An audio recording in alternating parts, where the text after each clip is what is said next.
back for another lesson regarding the essential uses of triads. Can't get enough of these things, let me tell you. So, in continuing our journey on the use of these wondrous musical toys, what we're going to talk about is still doing the stacking concept, except now we're going to work on combining vertical movement and lateral movement. So, what you wind up having is you wind up having, you know, the two-string triads. Those forms, combined with three-string triads, which are, you know, like your typical, you know, like major, minor, half diminished. So if you use those three-string triads, I mean, the PDF was the first PDF in the first lesson, and that was that was my fault. So. But if you didn't get that PDF, let me know and I'll send it to you. If there's anything that you guys need, just let me know, message me, and I'll be happy to get it over to you as soon as I can. So, or if you have any questions, feel free to message me. Now, the idea of combining two-string and three-string arpeggios or triads together is you get almost, you know, you get like this sidestepping movement. You know, you combine the lateral or the linear concept along with this vertical up and down motion. The first triad stacking was focusing mainly on going up and down. Now what you do is you take them and you move them, and as you move them, you start going across the fretboard, so you get the sidestepping kind of thing.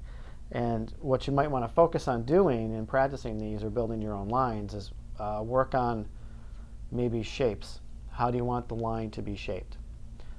You know, start low to go high, or start low, go up, back down, and end high. You know, there's a bunch of different ways to do it, so you can experiment with that. In the PDF, I kind of just wrote out some really basic examples in the key of G major, just to give you an idea on this. And as your fretboard knowledge improves, and as your ability to see these shapes kind of happening under your fingers, you should be able to kind of move around the fretboard a little more freely. And you know, but of course, when you practice these, and when you practice anything else, especially, you know, some of this stuff is conceptual. It's changing the way how you're looking at the fretboard. You want to practice slow. I can't emphasize enough practicing slowly. Anything that you're doing that's new, even some of the old stuff, just go back and do things really slow, because it gives your brain a chance to really connect with the fingers, so that it's able to kind of, you know, you're able to really see it. And that's kind of my method that I've been working on recently, and it's been paying off for me. So as I'm working through a line, I'll just do it really, really slow, and let my ear also kind of dictate where I want it to go too. So now example 1 starts basically with a G major triad. So that is now as you can see, now it starts to move. Where move across, and now you have like almost like a D major, and then it slides up. So it slides up in this motion almost diatonically, but skipping a note in between, and it goes to the E minor triad. Now I'm tuned in 4, so I'm playing the notes as they are, but my fingering's gonna be a little bit different than yours. So.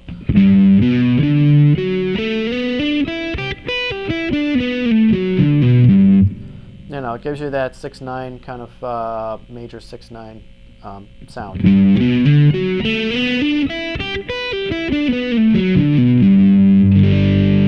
So that's example 1. Now the second example is starts on A, does an A minor triad, and goes into kind of like an E minor thing. So it starts A minor.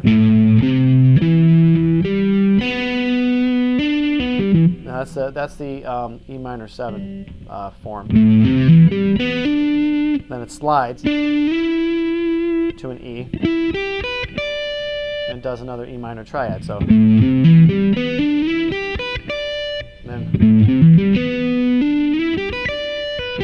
now as it goes back down,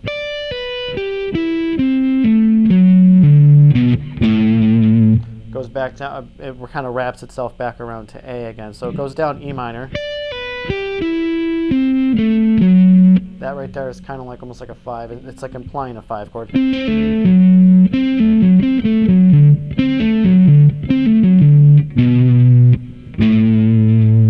goes back, it just steps down diatonically back to A. So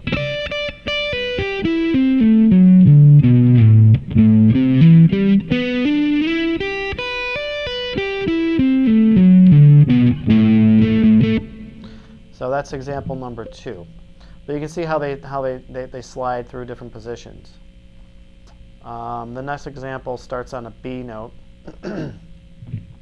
And I look at this line almost to imply G major, starting on a 3rd. So it kind of gives you that. That's basically what a G major 7 triad is.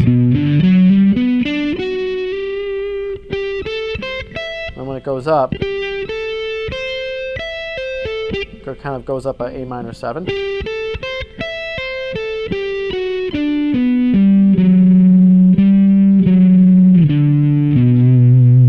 And goes back down, and I kind of outline, the same notes again. So G, F sharp, D, B, G, F sharp, D, B. And end it there again too. So.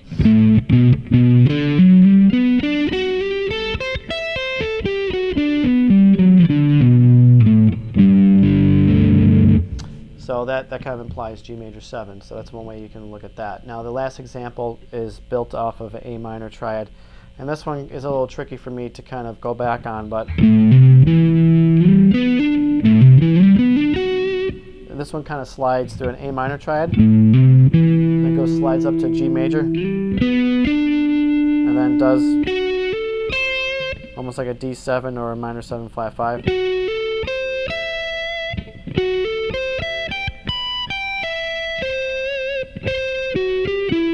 And goes back down to E minor.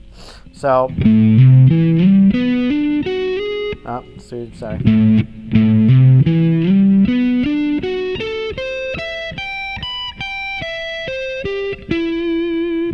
So yeah, so you're going up in A minor and then G major, and you're just combining different triads, sliding through there. One way you can also go around the fretboard is by taking these shapes and starting on, like, let's say, like an A minor triad, and then start where you left off. So if you go A, C, E, start on the E. And do that.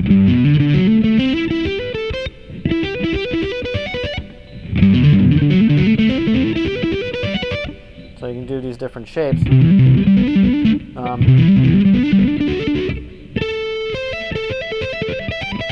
So literally you can go,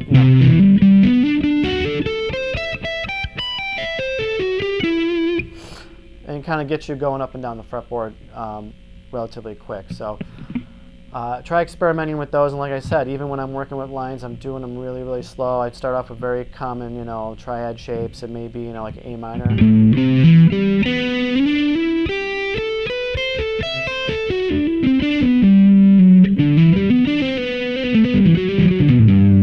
And just kind of work my way back down the fretboard.